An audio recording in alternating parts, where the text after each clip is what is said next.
Let me join the Honourable Minister of Information and Culture in extending to you all a very warm welcome to Lagos, Nigeria. And in particular, we welcome the Secretary General of the UNWTO, Zurab, and his team. Thank you for partnering with Nigeria to host this first of its kind conference, and for choosing Nigeria as the platform for showcasing African culture in this way. I also congratulate the government of Lagos State and the people of Lagos State for being, as usual, such great hosts to our guests from all over the world. I must not fail to mention that we gather here, and I think this point has been made, at our iconic National Arts Theatre, built in 1976, 46 years ago, in preparation for hosting the second African Festival of Arts and Culture, FESTAC 77th, as it was then called, where we welcomed over 17,000 guests from all over Africa, the diaspora, and around the globe. And I think it is symbolic that this conference, which focuses on rebuilding and restarting tourism, is being held here in our own rebuilt and refurbished National Arts Theatre. Excellencies, we must also commend the UNWTO for the great work that it has done through the years, and especially the admirable way that it guided the industry in the bleak and uncertain months of the pandemic. Your bold and informed approach to guiding and advising the tourism world on restarting tourism in the aftermath of the pandemic has been pivotal in the very quick recovery of tourism worldwide. The theme of this conference, linking tourism, culture, and creative industries, pathways to recovery and inclusive development, is in line with the great work that the UNWTO has done in speeding up economic recovery and promoting inclusive development. Tourism has already established itself, and we've heard quite a bit of this already, as perhaps one of the top job-creating economic sectors.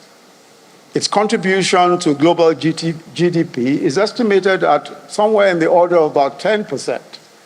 Before the outbreak of the COVID-19 pandemic, 1 out of every 10 jobs worldwide depended on tourism. And the aggregate of international tourist arrivals reached 1.4 billion people as of early 2020, before the COVID-19 broke out. Tourism opportunities and jobs are inclusive. They cut across all income segments, from the millionaire entertainers to the janitors in hotels. Jobs are gender sensitive, men and women take on all of those jobs, and accommodate rather than discourage those who speak other languages other than the local languages. But tourism is possibly also the most profound unifier of all economic activities. First, because it's the greatest eye-opener. Those who leave their communities and visit other places are more likely to understand other people and respect their cultures, their creativity, and their wisdom. When you hear the proverbs of the Kikuyus of Kenya, or the Fulas of Guinea, or the Igbos of Nigeria, you will no longer think of them as barbarians. You will quickly recognize the richness of their ancestry and the nobility of their thoughts and ideas. All notions of equality of human beings, of respect for human dignity, make far more sense when we interact with other people. And it's only tourism that assures that interaction. But perhaps more importantly, tourism provides us humans an opportunity to do what we like to do best, to achieve the deepest desires of our hearts, which is social interaction, enjoying the company and the friendship of people from all over the world, reaching across race, across color, across language, to connect with our common humanity. The bridges that we employ, those bridges that we employ to cut across culture, to cut across language, are usually our cultural genres, our arts, our music, our crafts, our dances, our cultural festivals. Music, for example, as we all know, is a global language. Even those who don't know the meaning of the words of a song enjoy the rhythm. And some find out the meaning of lyrics, discovering the cultures and ideas that inspired them. But let me just test that theory of mine. That is that you don't need to understand the words of a particular, of any song to enjoy it and to be able to sing it. And that music is indeed a global, very, very global language. Let me just test that theory. How many people know this song? Koni baje o, Koni baje o, let me see you go lo lo lo. Don't know it. Okay. Okay, let's sing it. So let's sing it together. Koni baje o, let me see you go lo lo lo. Let me see you go lo lo lo. Buga. No. Wait a minute. You know the buga has to be a real buga. So let's do that last bit again. Let me see you go lo lo lo. Go lo lo lo. You got it.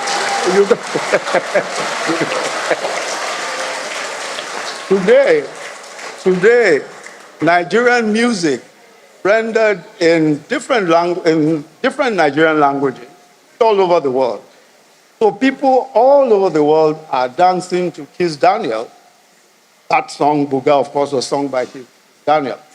The phrase Buga is a Yoruba expression. It means flaunt your hard-won success. Take the fruits of your work. Take the opportunity, all your successes. Show off your successes. Don't sit down there thinking my success is too small. Really, show it off. Many all over the world, and many people all over the world, are squaring up their shoulders and saying, it doesn't matter how hard it seems. It doesn't matter how hard it looks. I must show off my own success, no matter how little it may seem to others. It may seem to you that it's small, but I'm just going to Bugawan anyway. And he'll be performing. And he'll be performing the song at Qatar, the Qatar World Cup in a few days. We're performing that song. I'm sure many of us also know Burna Boy, a Nigerian Afrobeat star. He performed in front of 70,000 people in the Finland's Flow Festival in 2022, just this year, singing songs like Last Last. How many people know Last Last? I just want to know how old you are, because all you old folks, there's no way you're going to know Last Last. Okay, so how many people know Last Last? Yeah. You don't cast Last. Everybody go chop breakfast. So you will chop breakfast too. Now, in Pidgin English, this man sang this song in Pidgin English to a Scandinavian audience of 70,000 people, and they enjoyed it. They didn't even know what it meant. What does it mean to say, don't cast, last, everybody go chop breakfast? But of course, there is wisdom in it if you choose to find out. It means that at the end, we're all going to matter. We're all going to succeed. At the end, last, at the end, we'll all chop breakfast. All of us, whether we are chopping breakfast now or not, one day, you two will chop breakfast. That song is also the first Afrobeat song to have sold over 500,000 units in the first 17 weeks of its release. First 17 weeks, it sold over 500,000 units and is now been certified for gold in the USA. So this is a great song, accepted all over the world. Another Nigerian artist, Ashake, I'm sure you all know Ashake. Who knows Ashake? You know Ashake. Who sings in... I know all these old folks. I can see you all. There's no way you're going to know, but we'll teach you. We'll teach you. Ashake, who sings in Pidgin English. Of course, you know he sang the song, Organize. Every other day I organize. Some of us are wise. Every other person overwise. You don't know the song. Anyway, I'll teach you. Let me tell you. So this song So this song is saying, organize, organize. Every other day I organize. Some of us are wise. Every other person overwise. So the song ridicules those who think they're too smart. I know there are so many people who think they're smarter than everybody else. So this song is saying, come on, we're all wise, we're all smart. Don't ever think that you are smarter than everybody else. Now, these are street slangs. These songs are street slangs in Lagos and perhaps in some other urban parts of Nigeria. But the world loves it.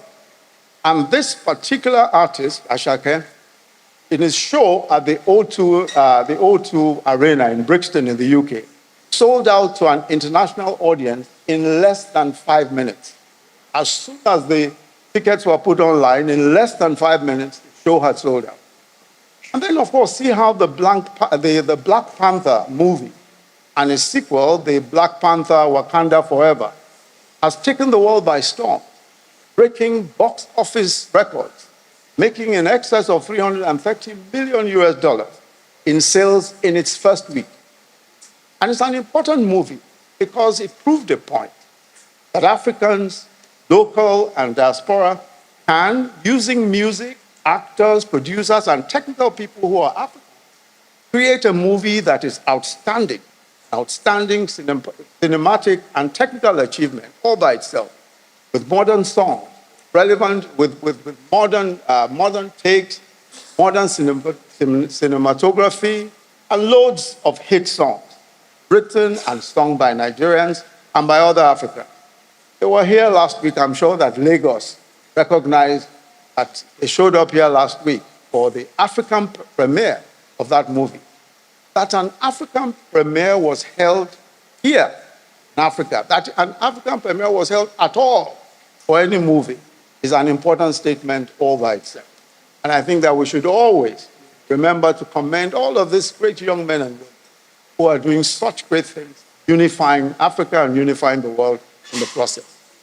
Because of the vast components of tourism, of course, we know that the components of tourism are largely local and homegrown. They are more likely to be sustainable.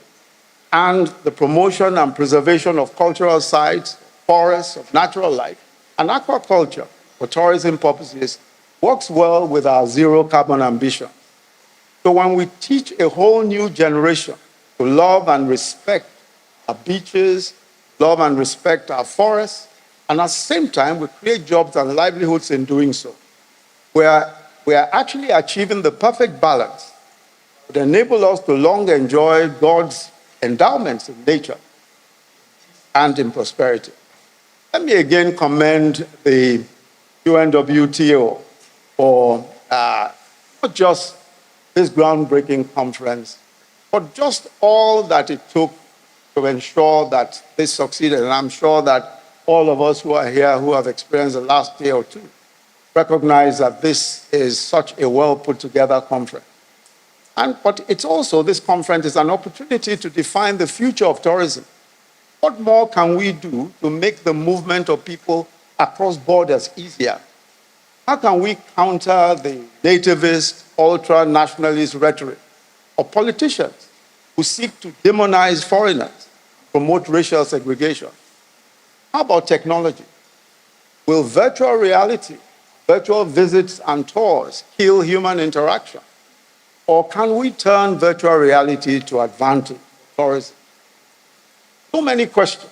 I'm sure that this gathering of experts and industry players, and enthusiasts, will find answers and keep finding answers. The good thing is that this is only the beginning of this important conversation. So while wishing you a very enjoyable and fruitful deliberations as you continue in the conference, it is my very special pleasure and privilege to formally declare open, and I'm sure that we have already opened it in our various ways, to formally declare open the UNWTO Global Conference on Tourism and Culture and Creative Industry, Pathways to Recovery and Inclusive Development. Thank you all very much. God bless you.